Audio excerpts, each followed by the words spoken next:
Welcome, this is where nerds come to learn things. If it's your first time here, click on the subscribe button and on the bell icon to get notifications about new videos. Thanks for watching, hope you enjoy it. So I'm still working on this thing. I've done two parts of the video already, so if you haven't seen those, go and check them out. Now I'm just doing some little bit of recapping. I've done some alignment on it, I've done some calibration type stuff, and I've just thought, I'll just check these caps out. I haven't actually checked any caps. I thought, well, these are Philips brand caps, right, inside the Philips unit. Now Philips caps are known to being really good. So I thought, well, you know, they're old, so they could be failing. So I thought I'd check them. Sure enough, yeah, they're out of spec, they're out of tolerance. By quite a bit, actually. So once I took them out of circuit, they actually measured even worse. I'll just show you that. The desk is a bit messy right now, I've got a few projects on the go at the same time. So this is supposed to be 100 microfarad, 25 volt. And you see I'm getting 40 microfarad. And the resistance, ESR, is 22 ohms. See that there? So that's what it's measuring at 100 hertz. If I change the frequency, it gets worse. No, that's at 120 hertz. It's already, you know, slightly lower capacitance. 1 kilohertz measures even worse, you know, and so on. Although the ESR gets a bit better on the high frequency, but yeah, 100 kilohertz. But then the capacitance is really bad, so it's just way out. And if I get a brand new cap, there you go, 0.4 ohms, 100 hertz. So significant difference. So, oh sorry, these are the 220s. Get it right. These ones are 100 UF. These are 220s. I've already put those new ones in, but those were along the same lines anyway, the same resistance value. So I'm now going to change the 220 UF which is in there, because that also measures slightly off in circuit. So it's going to be worse when I take it out of circuit, most likely. And other little things I've done alignment, and I've also changed the capacitor. The reason being is it improved its stability. So I'm going to show you that. You'll see that ceramic cap right there, right, 47 picofarad. I've changed that one. It used to be a 33 or 39, I think it was 39 picofarad, and the reason for that is that the oscillator, or the timing circuitry which does the pulses, is only barely functioning. It has really high frequency rates. It would be really unstable. And over here we've got an adjustment, which is for setting the oscillator to make sure it actually runs. And it basically is right at the end of the adjustment. So what I've also done is on the back there is I've added a resistor onto the back of the adjustment, which you probably can't see yet. There we go, just there. So I've stuck a resistor here. Now there's a series resistor with the adjustment, so that's one leg of the adjuster just there. So there's the trim pot there. You see there's 3 legs, and there's a series resistor. So what I've done is I've put this resistor here across it in order to adjust the range of the trim pot. Now one leg is completely open, so it's purely acting as a variable resistor. Right? It's not actually going between 0 volts and 12 volts, for example. Right? So it's just a variable resistor. So I've reduced the resistance range here, so that the trimmer can be turned further in its range, which gave me a better control, because before it was actually right at the end of the trimmer, and it was actually going between like fully on or a little bit of resistance. So by doing that, it given me a bit better control. Why it's like that, I'm not quite sure. I doubt it's like from the fact it's probably just aged parts, but determining exactly which parts it could be, that's the tricky part. No pun intended. So yeah, I've changed that capacitor, but what that's actually, the effect of changing that capacitor has, is that it's now changed the frequency of the fastest time base. It used to be able to do up to 50 megahertz, now it can do up to 43 megahertz. Well, it was actually doing up to 48, which is how I started investigating this, because I was thinking, well, why can't I get to 50? It should be able to do more than 50. You know, it's supposed to be guaranteed for 50, right? And I was only getting 48 max. I started playing with the circuitry. I did find another way I can actually increase the frequency. I might have another go at that. I might investigate that a bit deeper. But by changing that capacitor there, I got it so that the oscillator always ran. It wasn't glitching, it wasn't falling over sometimes. It always worked. So it just needs slightly more capacitance at that point in order to make sure that that frequency range at least would work. It can't go as high now, but it works. I did try swapping some transistors around, so I think it might be maybe it's something to do with the transistors in that circuitry. Maybe one's getting a bit leaky, so I swapped them around and it didn't change anything, so I don't think it was actually that. But I did find if I shorted across a couple of resistors with another resistor, I think that one there, I think it was R124, if I put another resistor across there, because it's a 535 ohm, I think it is, something like that. And if I put another resistor across that to alter that value very slightly, it behaved better as well, and also increased the frequency.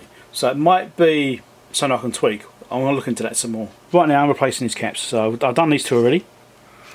So I just want to do this one here now as well. Because I'm right handy, you have to watch me desoldering. Get this capacitor out. Also, because I've had to replace these two, I'm going to see what the third one's like as well, say, but I think it's slightly off. Resistance does seem slightly high. It was getting 2 ohms in circuit, so I think it probably is having an issue there. Let's put in some fresh solder and make it a bit easier to get a melt.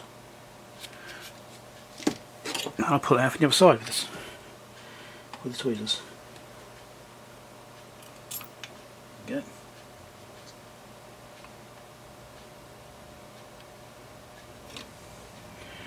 Right, let it cool down a bit, then I'll retest it out of circuit and see what comes up. But so it's getting 2 ohms in circuit, whereas the new one's getting 0.4 ohms. So we'll see how we go with that. Now I should really clean these holes out, but what I'm actually doing is just melting the solder and shoving the lead through, so it's a bit, you know, yeah. So I'm wondering if the other capacitors are also bad. I mean, there's a few of them around the board, so I'm thinking maybe I should just go around and replace them all when I'm done with it. But then it is working and it doesn't really seem to be misbehaving too much, so there are a couple here. There's like 3 on this board here, which I can get to quite easily. So I might just change the ones on this board as well. And the power supply side seems basically right. I mean, I did measure and I didn't find any ripples, so that's why I wasn't too concerned about the caps. So what I tend to do is when I orientate them, I try and get it so I can read the values in circuit when it's actually mounted in the board. Right, so I try and bend the leads and stuff so that when it's on the board you can actually read what they are. Okay, to a point. Obviously you're not going to get everything, but if I can see at least the value and the voltage, then I'll be happy with that. So let's bend these to be in about the right place. Not going to be perfect, but they'll be close. So let's shove this through the board. Get the correct orientation, that's always kind of important.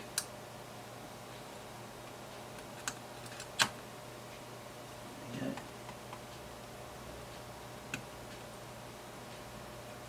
Right.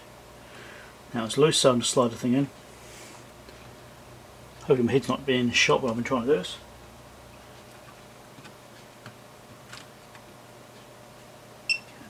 That's it. I'm going to measure that capacitor out of circuit in a minute as well, to see what it actually ends up being. And you can't see what I'm doing. And you probably still can't see what I'm doing anyway. Sometimes the overhead camera view is a bit better, but I've got to set it like this right now. So, sorry. My soldering iron's turned off. Wake up. That's what the beeping was. Need to increase that time slightly. I think it seems to shut off a little bit too early for my liking. There's adjustments of the iron, so it's not a problem. Well, in the settings.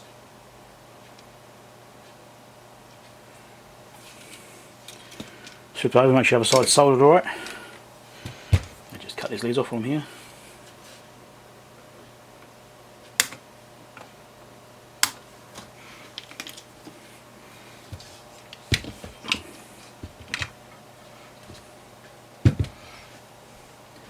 As expected, the ground side is not so good because there's a massive ground plane just there. You might just heat the iron a bit more, get hotter. You probably can't see what I'm doing, really, can you? Let's see if I make this so you can see. Yeah, try and like, oh, I can't get to it. It's ridiculous.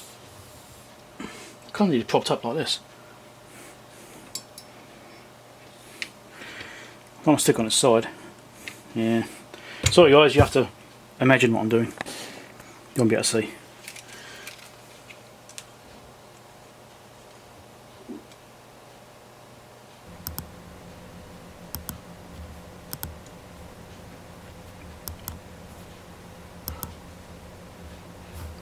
That's better. Right. Good. I'll just touch up this one as well, even though it's not looking that bad.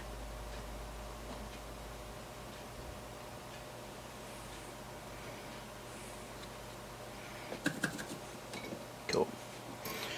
Right. So that's that done. Obviously I haven't cleaned the flux off, I'll do it later on. Not going to bore you with that right now. Let's check this capacitor we took out and see what we actually get from it. Really got to tidy my desk up. So yep, 220, 10 volt, which is what I put in. verifying. So 145, 1.3 dissipation. Now it's just that's at 1 kilohertz, so I need to change this. Wish it default to 100 hertz would be, you know, a bit nicer. Okay, so getting half an ohm there. So it's not looking that bad actually. 0.4. So that's actually, oh sorry, it's dissipation, not ESR. So actually maybe I'll take that back. That is looking quite bad. Yeah, 2.7 ohms compared to the other 0.4 ohms I put in. So yes, definitely an improvement then. So what I might just do is check out some of these other caps. Now it's got one more down here which is just a timing circuitry cap, and that circuitry's, it's only for the manual trigger of the pulses, and that is working fine. So I'm not going to bother changing that. It's a little bit awkward to get to as well, so I'm just going to leave that on the line. Doesn't really matter that much. So let's see if I can get some of these other ones measured home. Those ones are a bit awkward. Well, I can get to one of them over here. So I can get to this one.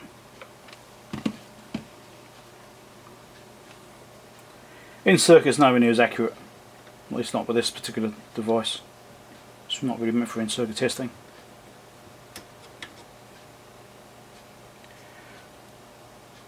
.3 ohms, 22 microfarad.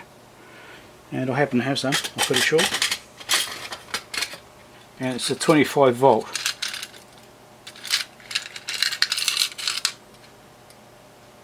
That's a 40 volt and it's like the same size, so let's just see what this one measures as.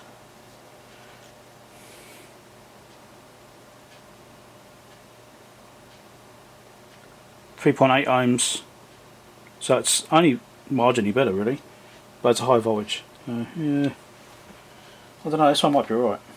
And these other ones are a bit harder, so I might have to get the clip leads attachment on my meter here. In fact, I'll go and do that now. Okay, I got the clip leads on, let's measure these ones.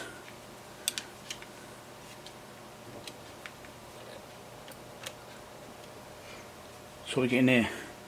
0.7 ohm, 120 microfarad. That's looking alright actually. Okay.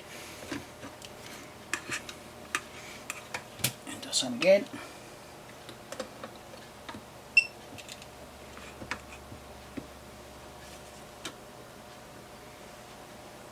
.7 ohm, 120 microfarad. So those look okay. So I'm not going to worry about those ones, they look alright. I don't know about some of these other larger caps that are in a power supply. I might have to look at those. In fact, now I've got these clip leads on, I might just do that.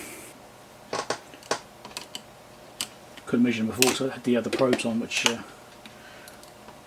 couldn't stretch around these caps. So let's just do that.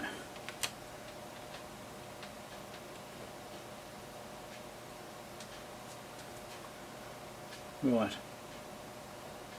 This is 1000 microfarad, I haven't seen that much. So 25 volt, but this isn't reading it.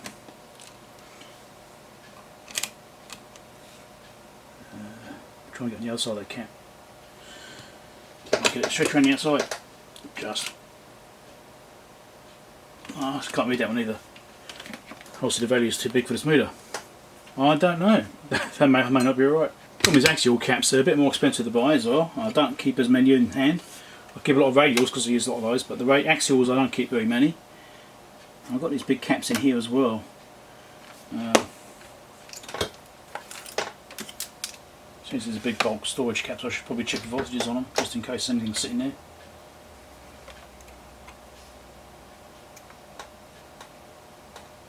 Nothing on that one. Nothing on that one. Nothing on that one, so this cap's all flat anyway. As far as which is positive and which is negative, there's a red dot on that one so I can see. There you go, so that's maybe the positive, this will be negative, hopefully. 2.1 millifarad. That's what we're getting from that. Sounds looking like it's probably alright. Can't tell about positive and negative on that one. Let's go with the, I can't see them go, basically wire colours are both black. Well, let's chuck it on there. 10 ohms, 2.1 microfarad. Unsure. It's a 500 volt cap, I can see that much. Can't see its actual rating though. On there. Try and get around the back. What does that one give?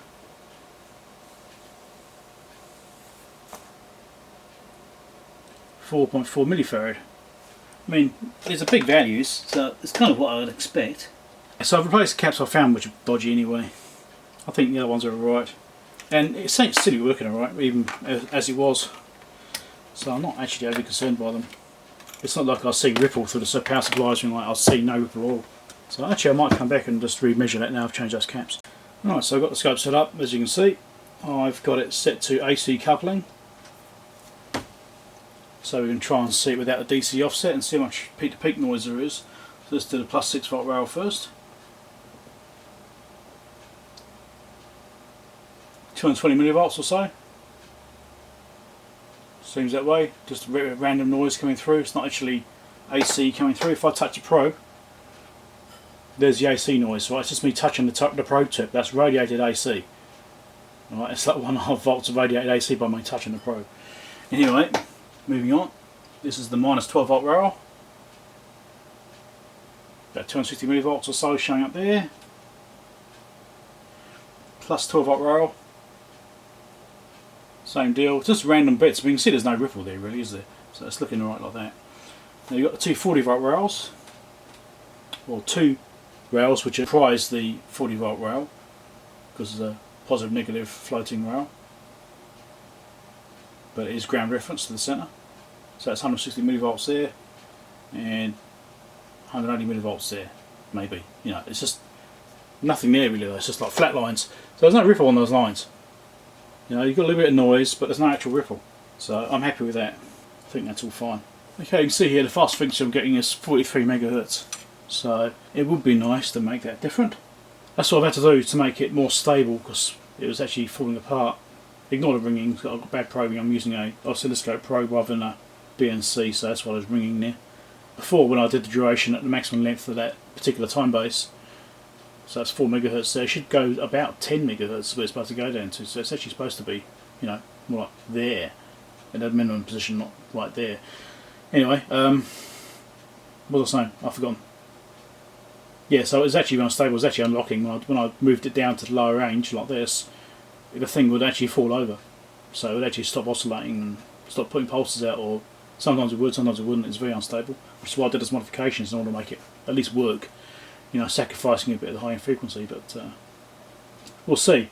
So when I put the resistance across it, in order to increase the frequency, it affected the durations. So I'm not sure if it's going to be a negative issue or not. That's just me going out of lock on the trigger. Let's just go to DC coupling. But what you do see is that you see the peak changing there. It drops off and I go to the shortest duration time. It's like the pulse is actually being cut off by the duration. Duration needs to be long enough. I want to make sure the pulse is there. So as I'm actually bringing duration down, it's cutting off the pulse a little bit. And let's play with this. Now I've got my resistance substitution box here. I've got it set for 2 kilo ohms, which is basically 4 times the value of the existing resistor. And I'll probe on there, get both on there. Obviously, it's, because I've got these long leads and stuff, it's not ideal. It's going to get some ringing and all sorts of stuff in it, and noise in there. But that's now reading 51.1 megahertz. Get you to see that, probably not. But yeah, the frequency's increased just by bridging across that one resistor. And if I go right down to the bottom end, frequency is now 4.5 megahertz instead of, if I take them off, 4.1 megahertz. So it's increased the bottom end slightly as well, but that's fine. It's supposed to be about 10 megahertz anyway, just below 10.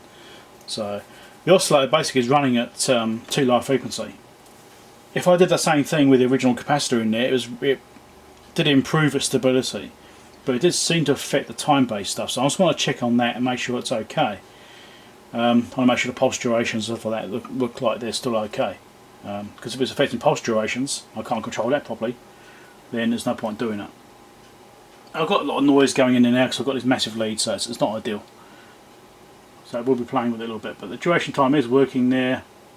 I'm obviously just losing lock and stuff, and I've got the noise affecting it. Right, you can see it's like probably no worse than the original. The duration goes over the time of the pulses, so it exceeds the pulse repetition time. It tends to fold over and all sorts of weird stuff. Like now it's just gone to DC. Alright, so you get stuff like that happening. But so I think I might actually do that. I might stick a 2K across that resistor and mount one in there properly and see what results we get. But I think that's going to resolve the frequency issue and also improve the stability. What I'll actually do is include some video of the circuit diagram and explaining what I'm doing here, the actual part I'm adjusting and why. Harold and Fabio, thank you very much, those guys, as I've mentioned before. So one is a lower quality scan, but it's got a lot more information in it. This has got the alignment information in it, at least I think most of it is in there. And this one's a higher quality scan, but it's got a little bit less info, but it's got really good diagrams. So it's a bit between both diagrams. Well, both manuals are really good because I kind of needed them both. Although the lower quality one, you can still read the diagrams. It's just nice to have high-res diagrams. So let's go to the end of this one. I'll show you what I'm looking at here. So we actually want page 32. So let's go up by one. Now this is the section I was modifying. There's a couple of bits I did. So I have R502 and R199. So I added a resistor across R199 in order to adjust the range of this trimmer, right? Which is the one I showed you before on the back of the board. Okay, so that's increased the trimmer range, which has helped with the accuracy of it. Now the other modifications I did, let's move it down a bit. So here we have C105, and this manual says it's a 33 picofarad. Where in this manual here, I think it's on page 29 or something like that. I better find it now, hold on.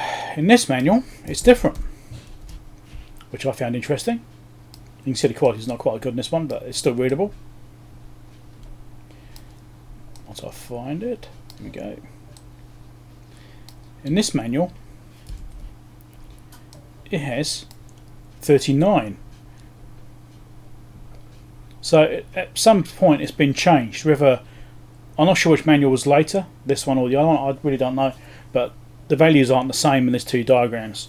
So it's probably an issue that they identified themselves and increased the value very slightly. Now that capacitor, I'll go back to the other one because it's slightly better quality, that's in circuit all the time. So this is the pulse circuitry in here, or pulse timing circuitry.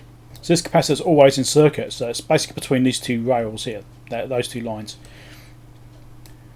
And you can see here the vernier control, which adjusts the frequency of the pulse rate, comes through here, and it feeds this transistor and this transistor, right? It goes through this line, feeds both transistors at once.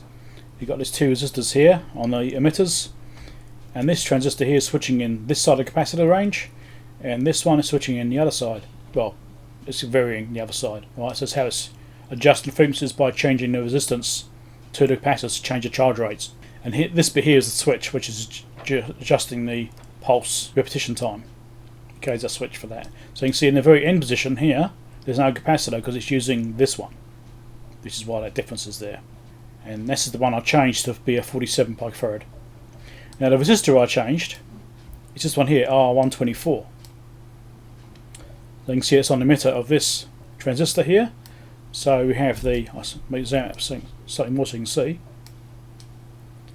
So we have the vernier control here, it comes down in that rail. Controls various parts of circuitry at the same time, also affects this part as well obviously, but this is the bit I'm interested in. It comes down through a resistor divider, clamp, voltage clamp, and also the two transistors. So adjusting this resistor value here is going to affect this circuitry and this capacitor and all these capacitors. So changing that resistor value affects all of the ranges, not just the one range. And there's the other value here, which I was thinking maybe I need to change this one as well. So because you can see they're both the same value, I think, well, maybe they need to be balanced. I'm not sure. I mean, you've got a 536 here as well. I mean, maybe this is the value that I use because it's convenient for them. I don't know. Yeah, so that's what I was looking at. So I changed this R124 just here, and that's what's increased the frequency as well. So that's putting this side of the capacitor lower, or this one will be higher. So it's got should have a larger differential across the capacitor, so therefore it should have a better charge up or something like that. Maybe it's got better voltage range across it. I was just poking around trying things. So, well, it's an RC network, so well, if I change the currents and the voltages going through the network, maybe it will affect things. And that's what I thought I'd try changing these resistor values very slightly, and it did the trick. So There may be a drawback to that. I just don't know what it is yet. I haven't found any problems with it, so I don't see a drawback right now. So yeah, I thought I'd show you that. Any comments, please put them down below. I want to hear what you have to think about that. If someone can interpret the circuit diagram better than me and can understand it a bit better, then please, by all means, chime in down below in the comments. I want to hear what you have to say. When you actually understand, well, at least I think I understand how it works. I'm not quite sure I understand completely, but it's basically an RC circuit. That's basically what it's doing. It's using capacitors and resistors, and the resistors are connected to transistors in order to adjust the voltage gain and everything like that, and the drive from those transistors.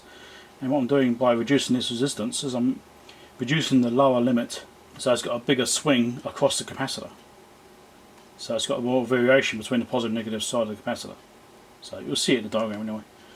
I'm hardly an expert on this stuff. Now I'm going to mount this on the back of the board like I did the other one. Change the camera angle so you can see what I'm doing. Okay, so the resistor I'm messing with here is this one. There. R124. So that's the one I've been bridging across with a secondary resistor. Right, so these are the pads which I need to attach a resistor to. It's just there and there. Now I'm putting on a block this on my hand. I'm trying to attach this because of the way the camera's set up and everything like that. So I apologise for that now. But basically I'll be putting a resistor across there like that. Just bridges across the back. Nice and simple. It's also, the reason I'm doing this on the back instead of changing the resistor is it makes it a more obvious modification. Alright, so if in the future someone wants to restore it to original, they can do that quite easily. You can just take those two resistors out which I've already put in. I'll try and do it backwards like this. Here we go, let's do that. It's somewhat awkward, but as you can see. Just warm that up. That up.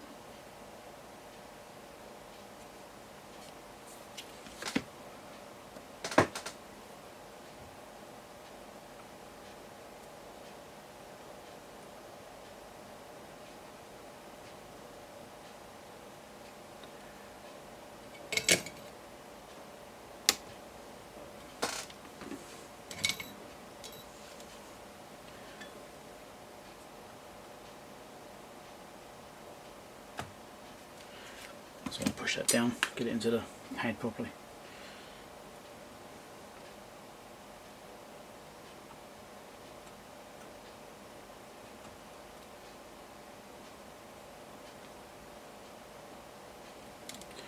Right. In. Oh, locking the camera. So that will tell me whether or not it's going to work. Just flip it all back around and have a look. See if it's any better. Okay, that's powered up. As you can see, I'm only getting 48.9 megahertz. So obviously the resistance box is a bit different. This might be a 2.2k rather than a 2k. Alright, so it's probably just shifted off very slightly there. So it's almost there, and you can see there's no noise on it now. It's looking fine. So I'm happy with that.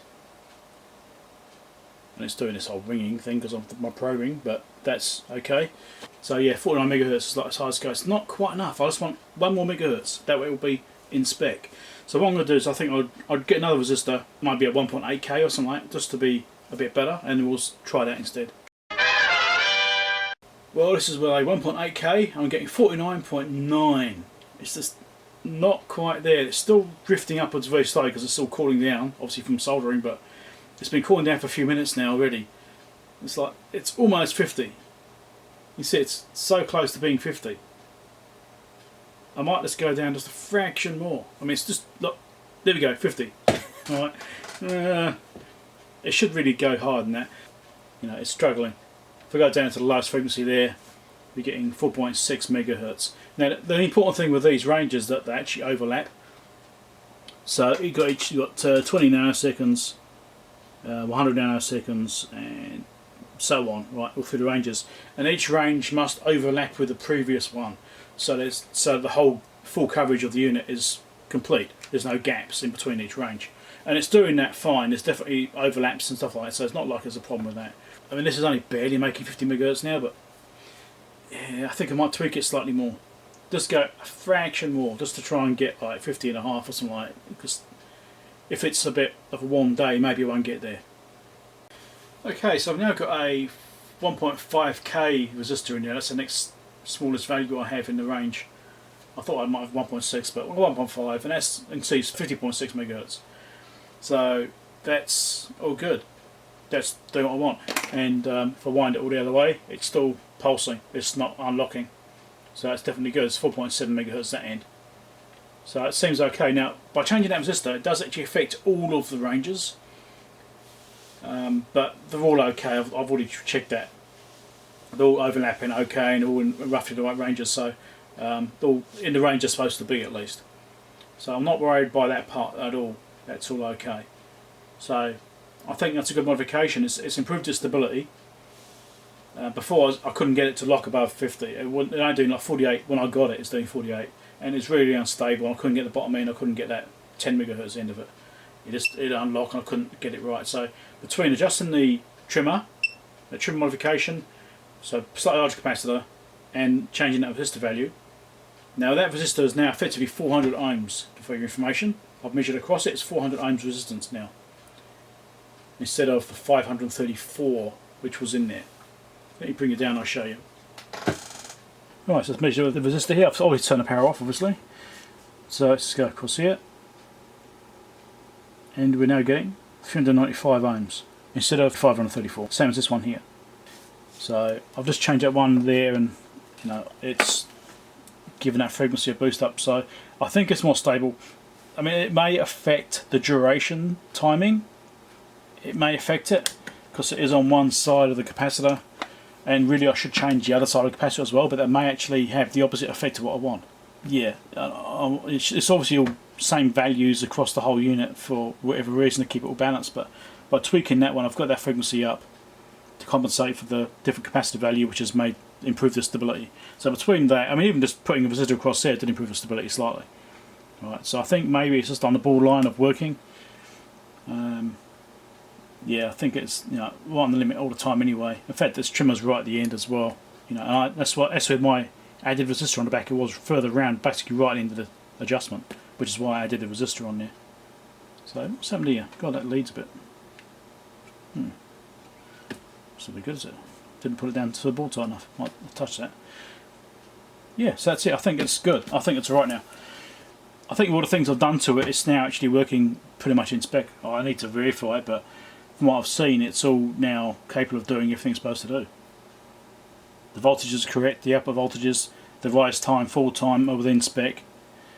At least I would if I made this change after to recheck it just to make sure this hasn't affected it. It could have done. But yeah, it all seems alright. I mean, adding these caps in hasn't changed anything on the output. The output hasn't changed, but obviously they did need changing because they were off spec. They weren't very good values. They were definitely on the way out, so I thought, well, do them now. So you saw there's no ripple on those lines, so it's not like there's a bad power supply putting noise through it and all that either. Yeah, I think it's good. I reckon this unit's basically ready to put back together, and I don't know if I'll keep it. I might sell it. I don't really have a need for it. I purchased it because it was cheap. Looked like it was going to be a good little project, and I was right. It has been a good little project. So if you actually want one of these things, one which has been tested, you've seen it, and it kind of does what it's supposed to do. You've seen the videos. You know what's wrong with it. You know what I've repaired. So you know as much as I do about it now. By watching the videos. So if you're interested in one of these things, if you want to buy one of these, and preferably, well, if you're in New Zealand, I'll say if you're in New Zealand and you're on a pulse generator, let me know. Get in touch, and I'll be happy to sell it to you. I'm willing to sell this for what I paid for it, basically, of what it's cost me. I'm willing to sell this for no profit. Because I don't think I've really got a need for it myself. If it's something I may have a need for, then I'd probably keep it, or maybe sell it for a slightly higher price to make it worth selling, But I don't think I've got a need for it, so I'm just going to sell it as it is. No warranties, so if you're in New Zealand, you've seen it working. If you're overseas, I may consider shipping it to you, but it's expensive and it's a lot of hassle. And then you might have to have duties and stuff to pay on it as well when it comes in. So that's up to you, really, but make me an offer. Preferably if you're in New Zealand and you want a pulse generator, get in touch. Anyway, thanks for watching, and catch you later. Hope you enjoyed it. Subscribe, click the bell icon, all the usual stuff. You know what you're doing. And I want to hear from you in the comments too. Have a chat, discuss things with you, your opinions. Well, all that stuff helps. I like the community and like to talk to people in the chat. So, in the comments down below. Let's call it chat. I suppose it is chat in a way, but yeah, chuck stuff down in the comments, and I'll read every comment. I'll read every one of them. I'm easy like that, I suppose. Alright.